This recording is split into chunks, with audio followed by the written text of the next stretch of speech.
Assalamualaikum warahmatullahi wabarakatuh. Alhamdulillahi rabbil alamin.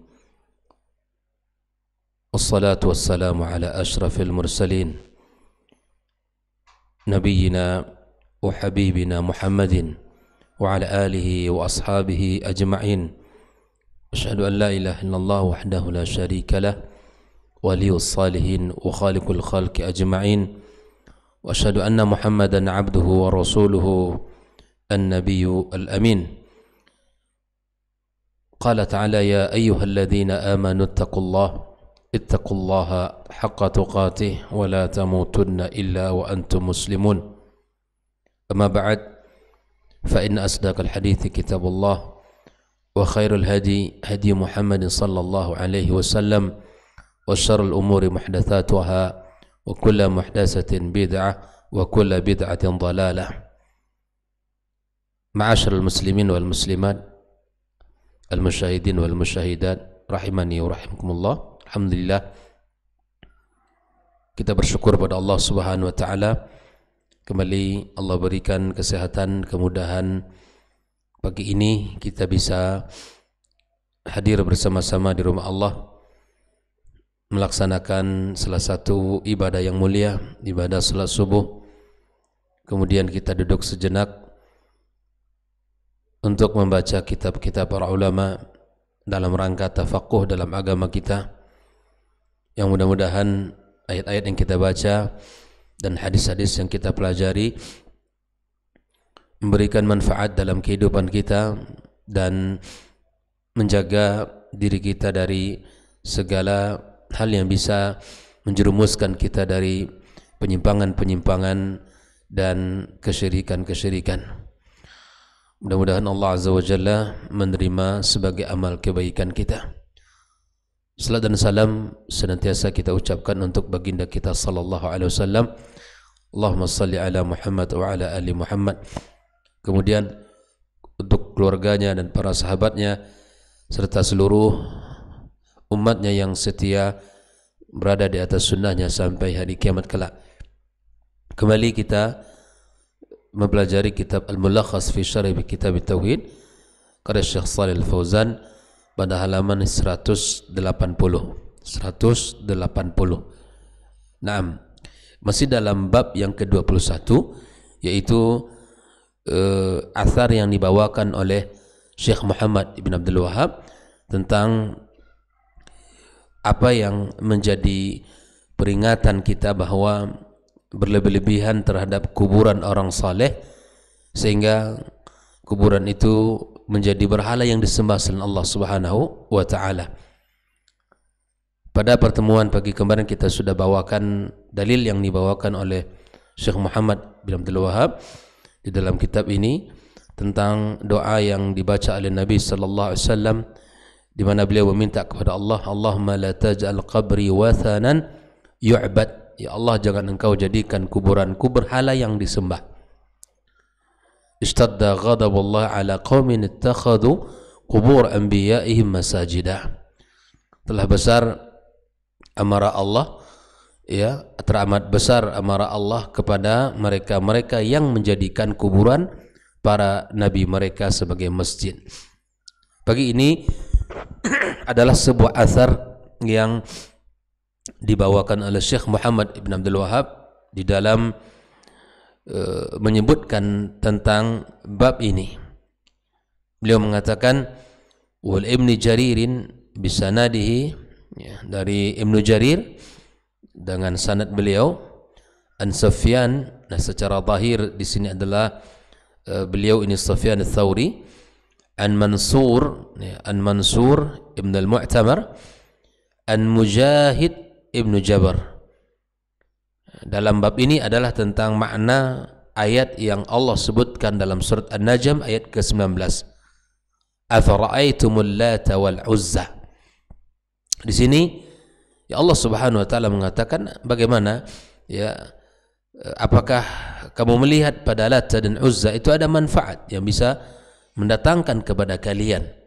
Ya, maka di sini Ya, beliau mengatakan, Mujahid menjelaskan bahwa qala kana yaluttu lahumus sawiqa famata fa'aqafu ala qabri.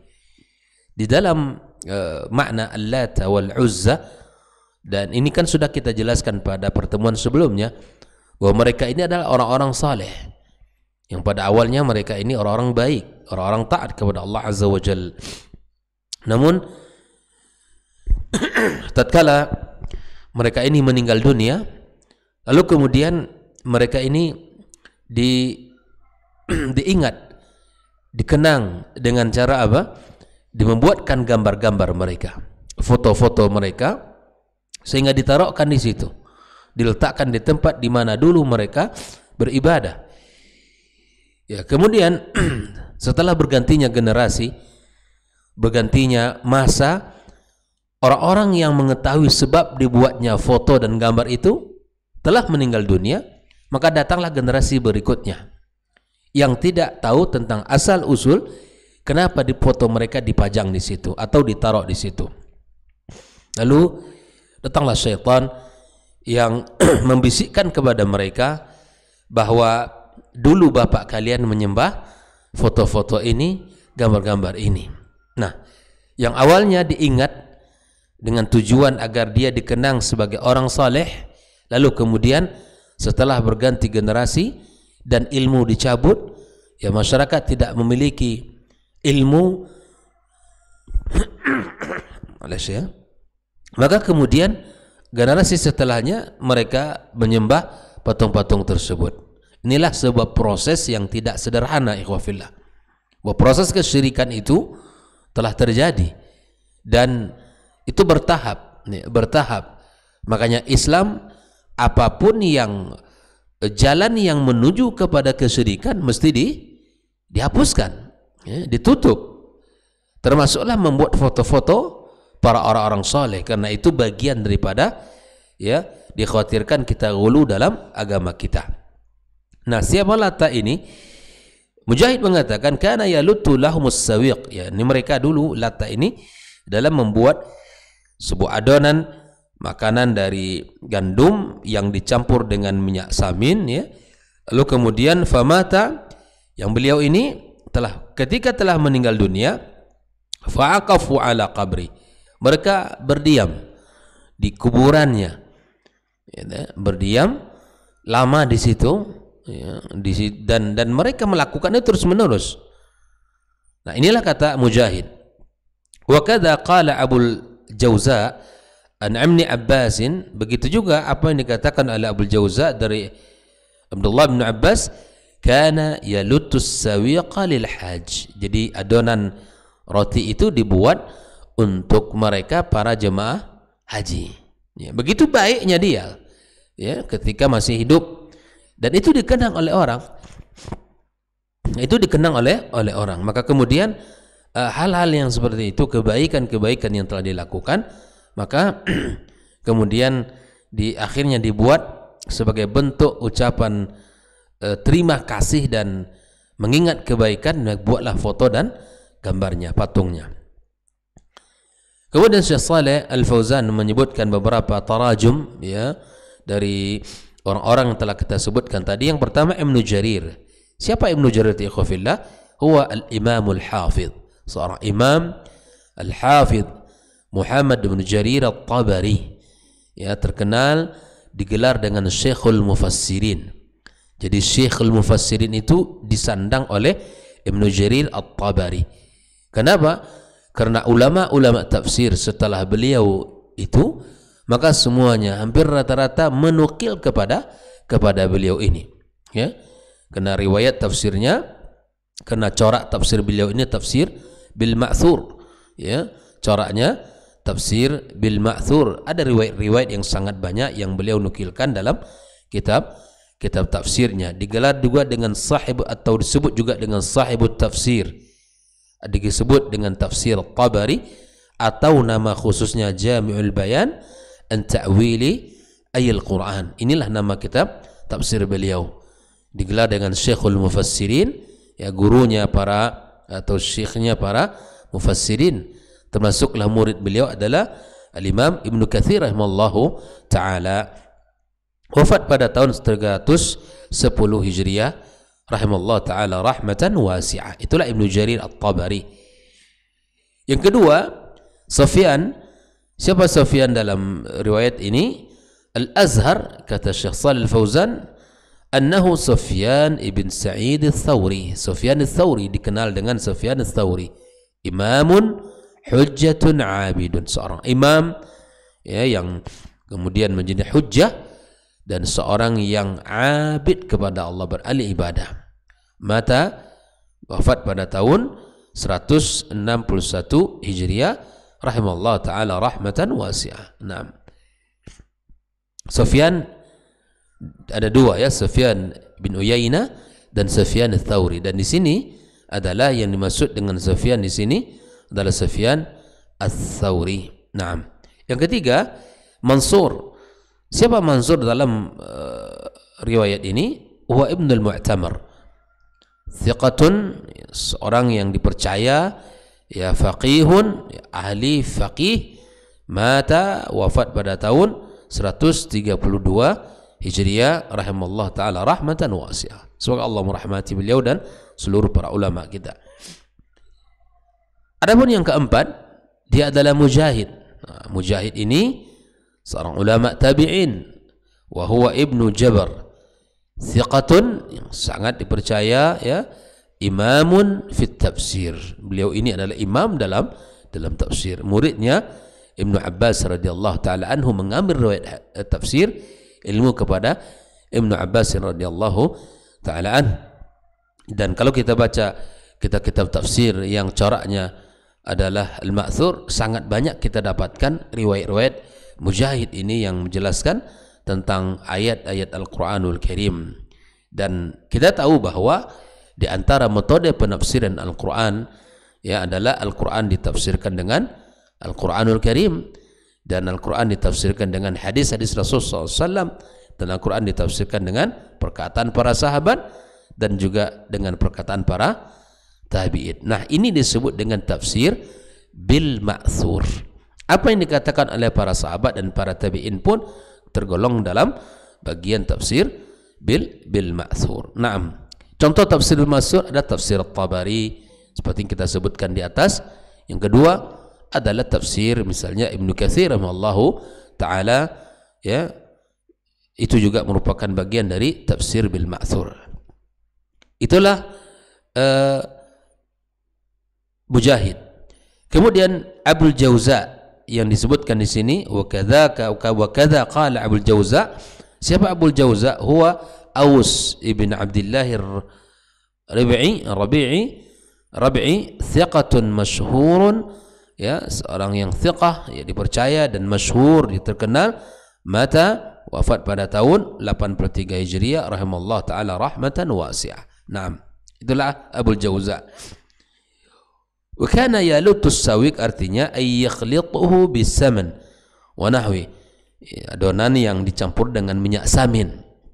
Itu sangat disukai oleh orang Arab, ya.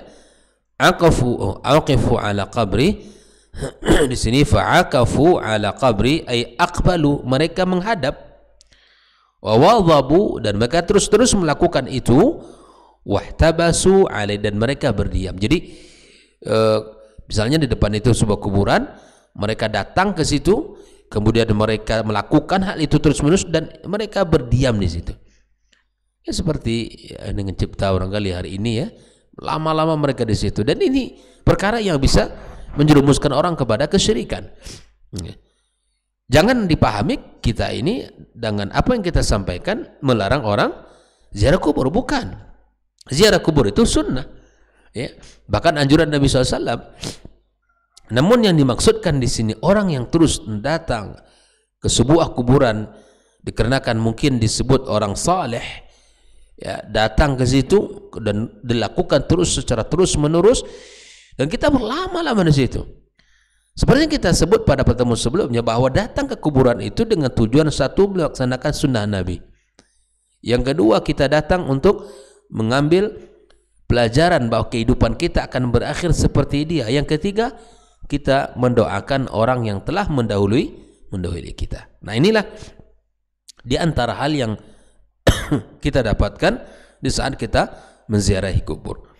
Nah, ikhwah fillah, munasabatul athar lil bab, ketersesuaian asar dengan bab yang sedang kita baca ini, anna sababa ibadatil Lat huwal ghulu fi qabri.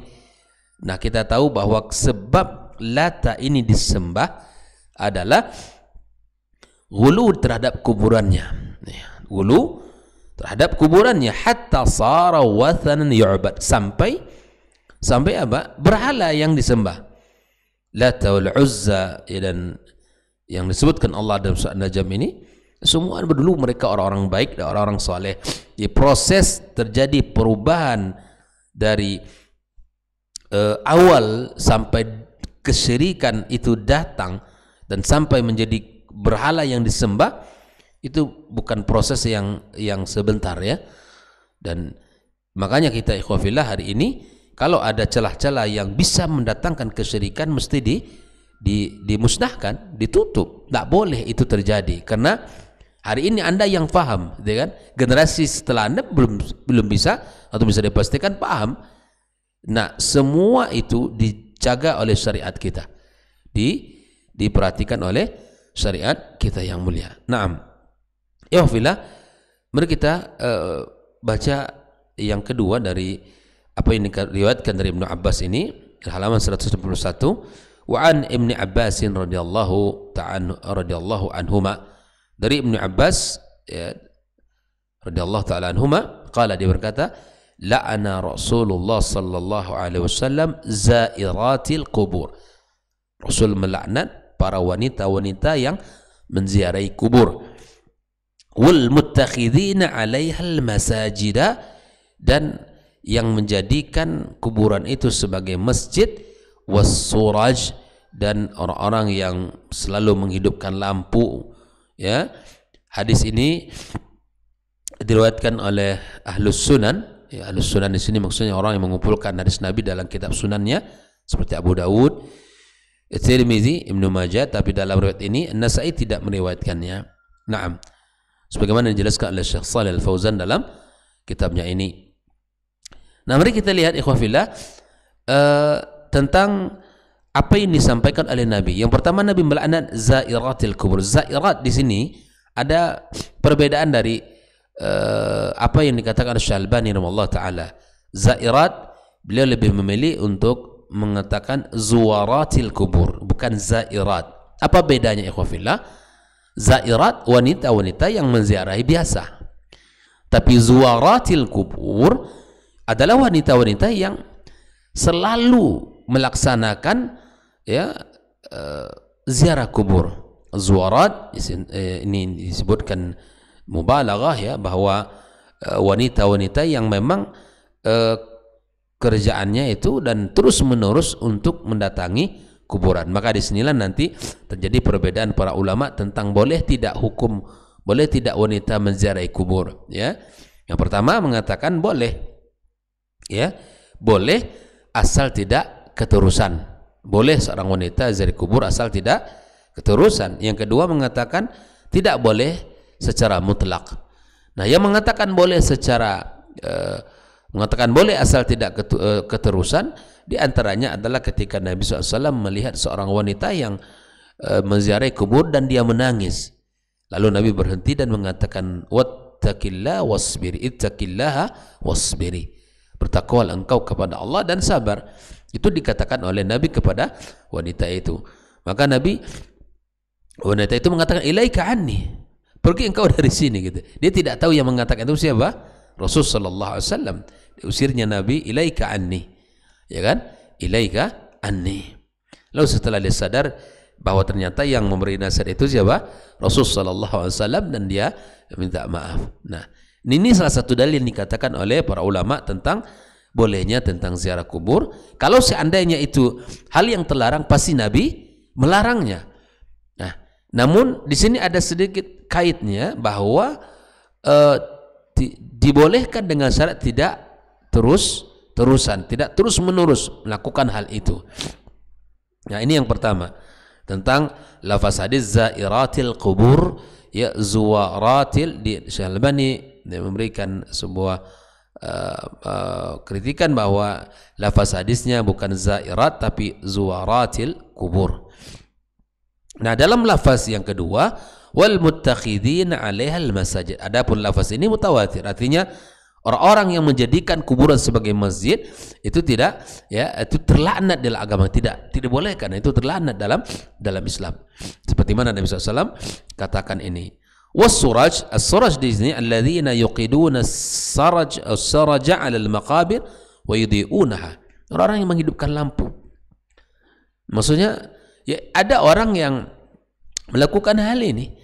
Tapi misalnya ada kuburan dan di situ ada lampu-lampu jalan, itu tidak ada masalah itu. Ada yang dimaksud di sini adalah orang-orang ini kuburan lalu ditaruh di situ lampu khusus, dan ini juga tidak disukai dalam agama kita. Nah, mari kita lihat tentang makna global dari hadis ini. Yad'u sallallahu alaihi wasallam bil la'nah, Nabi SAW ya berdoa agar diberikan laknat, wahya tardu wal ib'adu an rahmatillah, yaitu dijauhkan dari rahmat Allah Subhanahu wa taala. Yang pertama siapa? Lin nisa, para wanita-wanita allati yazurnal qubur, yang selalu mendatangi, menziarahi kubur. Li'anna ziyaratahunna yatarattab 'alaiha mafasid minan niyahati wal jaz' wa iftitanir rijal bihin. Karena dengan datangnya mereka kepada kuburan itu akan membawa kemafsadahan. Kemafsadahan itu apa mafsadahnya? Ya kerusakan, di mana mereka nanti meratap, menangis, dan bahkan memfitnah, ya, mendatangkan fitnah, ya, bagi kaum laki-laki.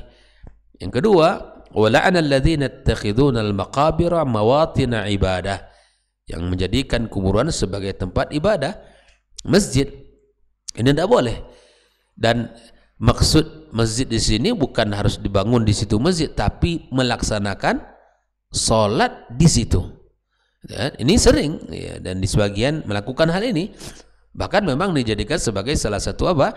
Ladang pemasukan, ya, pendapatan, ya. Disebut bahwa ada yang mengkutus kotak makam, ya. Jadi bukan kotak amal tapi kotak makam, masukkan uang ke situ, ya. Ini mungkin sekian persen untuk pengelola bisnis di situ, itu kan, pengelola bisnis di makam itu. Nah, ikhwafillah, di sini dilarang yang menjadikan masjid sebagai kuburan sebagai tempat ibadah, ya. Wa kadzalika ayyudhi'una as-saraji wal qanadil, begitu juga mereka menghidupkan lampu-lampu dan di situ, ya, menjadi untuk diterangi kuburannya. Li'anna hadza ghuluun fiha, dan perbuatan ini adalah termasuk ghulu, ya, wa mud'atul lisyirki bi ashabihi, dan ini menjadi jalan yang mengantarkan kepada kesyirikan, ya, kepada Allah Subhanahu wa taala. Munasabatul hadits al-bab, ketersesuaian hadis ini dengan bab yang sedang kita baca, annahu yadullu ala tahrimil ghulu fil qubur. Ini hadis ini menunjukkan haramnya ghulu, berlebih-lebihan terhadap kubur, ya, orang-orang saleh. Lianna dzalika yusayyiruha awthanan tu'bad, dan itu akan menjadikan berhala-berhala yang akan disembah.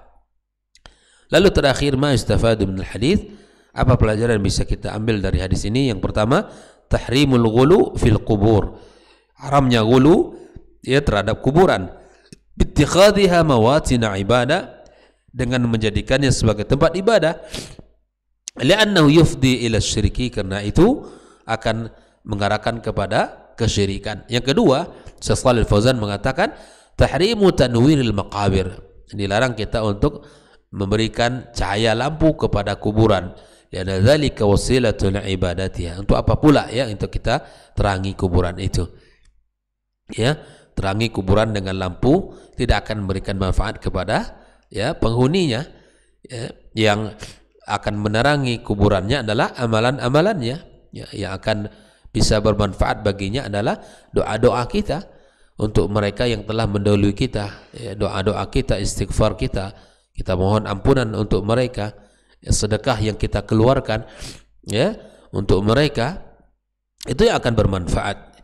Yang ketiga, kata Syekh Shalih Fauzan, anal ghuluwa fil quburi minal kabair, ya, berlebih-lebihan terhadap kuburan bagian dari dosa besar. Ya, yang keempat, anna illatan nahi anis salati indal kubur, sebab terlarangnya salat di kuburan itu apa? Khaufus syirki. Ya, karena takut terjerumus kepada kesyirikan. La li ajlin najasa, bukan karena najisnya di situ, bukan.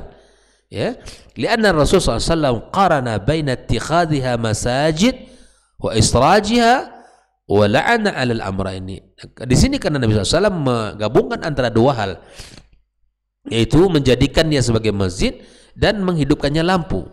Nabi menggabungkan laknat ini atas mereka. Wa laysa la'an 'ala israjiha min ajlin najasa.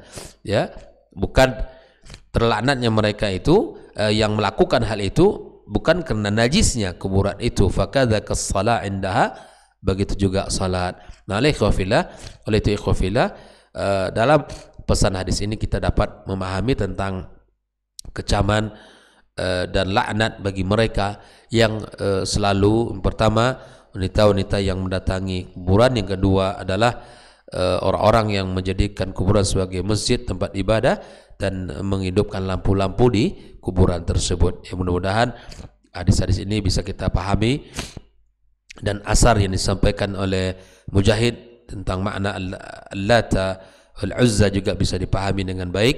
Mudah-mudahan kita bisa mengambil ibrah dan pelajaran dan ilmu yang bisa menjaga kita dalam kehidupan kita. Wallahu ta'ala alam. Demikian pembahasan kita. InsyaAllah akan kita masuki pelajaran tentang bab yang ke-22, yaitu tentang bagaimana menjaga tauhid ini, bagaimana Rasulullah dan perhatiannya tentang menjaga tauhid ini, insyaallah dalam pertemuan berikutnya. Wassallallahu ala nabiyyina wa habibina Muhammadin wa ala alihi washabbihi ajma'in. Wa subhanakallahumma bihamdika asyhadu an la ilaha illa anta astaghfiruka wa atubu ilaik. Wassalamu alaikum warahmatullahi wabarakatuh.